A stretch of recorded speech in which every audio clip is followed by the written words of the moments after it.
Hi, I'm Brett and this is Brad and we're from the Common Aeros and we're here at the Bright Brewery today to review the Kona Process 134, which we've been riding for the last 3 days up in the Victorian Alps. So we've been giving it a good go around all of the local trails, getting stuck into some good descents, some big climbs, and just generally been having a bit of fun.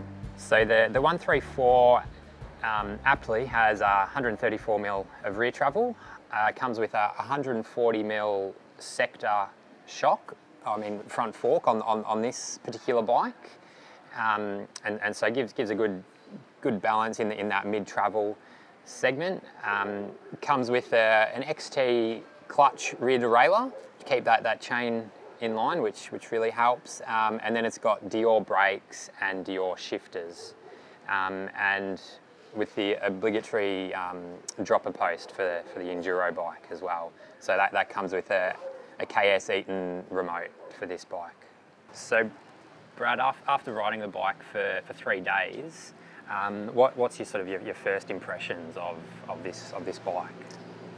I would say for its price point and everything on it, I was pretty surprised. I didn't expect it to handle and ride as well as it did. Yeah. But to be honest, I've had a great time on it. It's been a load of fun. We've hit some really steep, rocky downhills. We've hit some big, long climbs. We've hit some fun, flat single track on it. And yeah, I mean, aside from personal touches that you might add to it, I think it's a pretty decent package. Yeah, and so what's sort of been the highlight of the bike for you? I think probably Kona have got the geometry really dialed on it. I think it's just fun, snappy sort of bike. It doesn't seem to labour like many bikes in this category, and it's definitely got a really tight rear end that flicks around corners and just makes it a blast.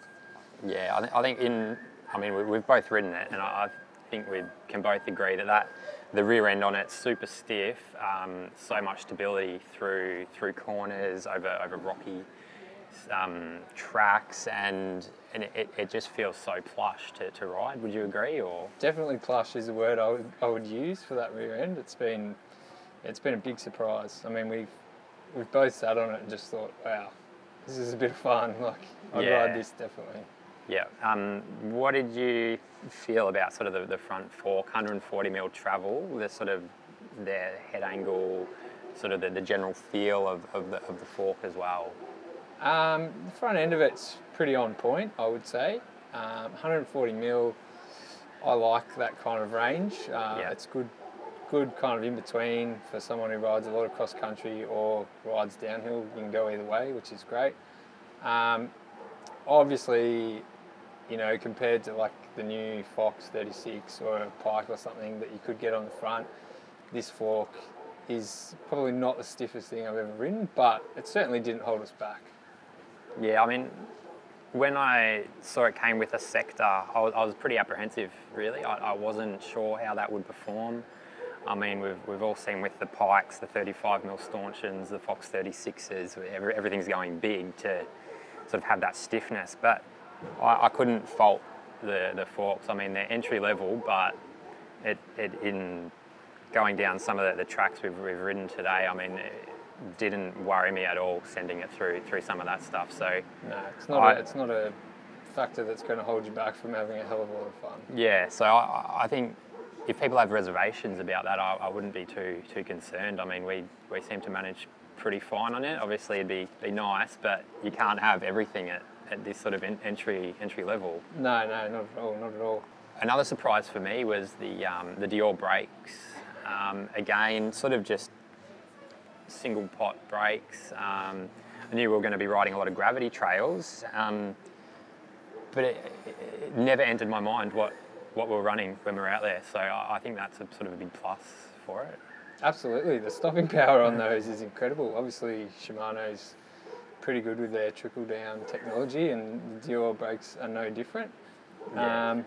The shifting wasn't quite as snappy as what you would love on an all-mountain bike with the XX1 and the new XTR and things like that, but I mean, you got to pay a premium for that. So yeah, that was probably one of the parts I didn't like about this bike. I mean, just the how quickly you could get up gears. I mean, you're going down a fast trail, you get to a little pinch, and yeah, you've got a lot of thumb throws to get those gears up. Yeah, definitely a bit of extra work there. But again, yeah, you can't have it all on everything. The 2x, it's sort of a dying art having 2x on a bike these days. But yeah. What did you feel with that? To be honest, I'm not sure I ever shifted into the small ring. Yeah. So maybe that's the answer in itself. I didn't really use it, but then again, I guess there'd be plenty of people that might need it, so it could be very handy. Yeah, I definitely used it.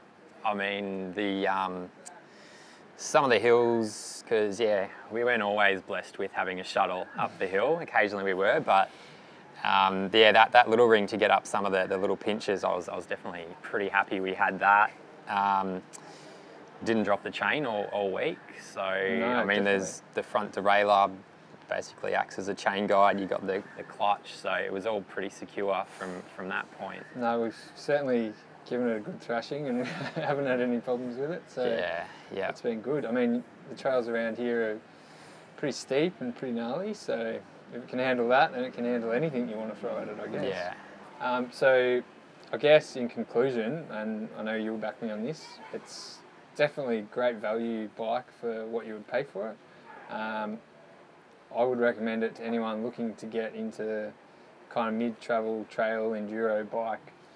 And yeah, aside from your personal preferences, as we said, contact points and things like that, yeah, you're going to be able to get on that and have a blast.